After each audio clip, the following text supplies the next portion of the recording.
Bum bum bum bum bum bum bum bum bum bum bum bum. The Peter Dislike Show. Bum bum bum bum bum bum bum. So we're coming up to the 2-year anniversary of when I began my bismuth art career. I still have some of the first bismuth pieces I ever made, and I want to talk about what I had hoped to gain out of the bismuth career when I began and how it turned out, because it's a mixed bag. You got to remember where we were in 2022, right? We had just returned to the office from COVID, especially in Seattle, Washington. We had a second big wave of COVID and another lockdown. And during the lockdown, I really got accepted for who I was because I didn't have to live in Seattle. And also, a lot of these prejudices happen face to face, right? When we were remote, it was easy to forget the race, sexuality, religion of your colleagues. It was harder to hold those kind of prejudices because you kind of forgot about them, right? They weren't nearly as visible. For example, you go to the office, if you want to do any sort of intermittent fasting, somebody's going to know about it, right? You go to the office, if you don't have kids, it becomes a lot more visible. I mean, certainly your colleagues online might figure out your family structure, but without a face to put to it, it became less, right? So it was good. Once we returned to the office, I faced the tsunami of that again, and I often had to take the least desirable work. People who wanted to tend to their families. Not only did I get the shittiest work, but I was working at a tutoring center. Oftentimes, I got very scattered hours, right?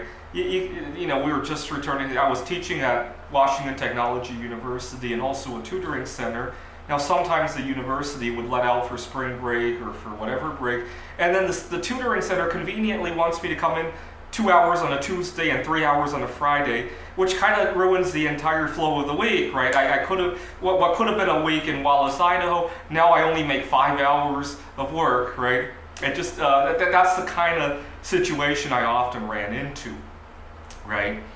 And that's when I started to want to get out of this situation. One day I was tutoring a student in AP chemistry, and he had a periodic table that showed how rare each element is in the Earth's crust and the universe as a whole.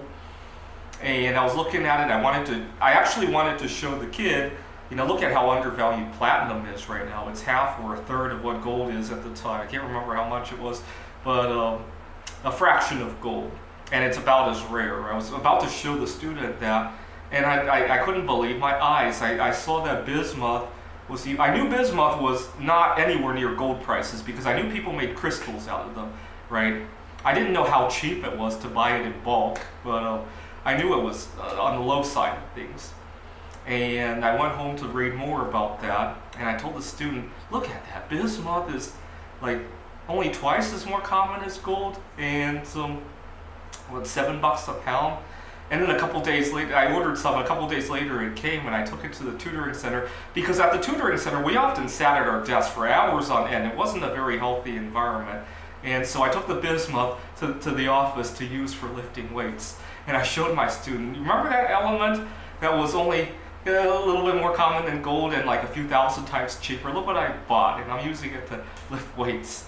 And then not long after that, I discovered that we could make art out of it. At first, I only bought it thinking it was like, even if it's a 1 in a million chance, this thing goes up to wherever gold is, I could get out of all of this drama, right? I could refuse to take all those sparse hours, and if I lose the job, I lose the job, right? At least I have leverage to speak for myself.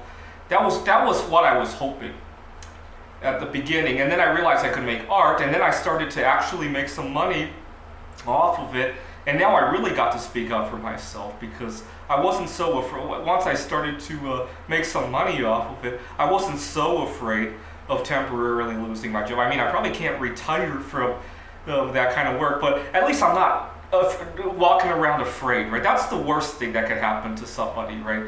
Is the second worst thing that could happen is you lose your job, but the worst thing that could happen is you keep your job and constantly have to tiptoe, right? That's my opinion. I no longer have to do that. I haven't had to tiptoe around a job for over a year now, I want to say. But unfortunately, what should have been, see, the art projects were supposed to be a floor for me to build on, right? But they've become an anchor. What I mean by that? Well, I really love my freedom. I mean, don't get me wrong. I teach at Maricopa colleges. People there treat me right. But I still love the freedom to be able to not have to tiptoe around stuff. And unfortunately, it's the art projects. They consume a lot of my time that I should be using to make social life. Right? I've only been on 2 dates since moving here 2 years ago. I haven't taken a flight anywhere. I mean, I've kind of taken vacations, but I was just thinking, I drive a Kia Forte right now, and I kind of Googled when's the best time to buy a used car, because the Kia Forte's got 170,000 miles on it. I need another car at some point. And I discovered that December, January, February is a good time to buy a used car. Now, I'm just praying that my car holds up until then, right? And to give you an idea of how much I'm hoping for that, my windshield is cracked, and I don't even want to fix it because I feel like I'm going to be replacing the car anytime soon. The upholstery is a disaster.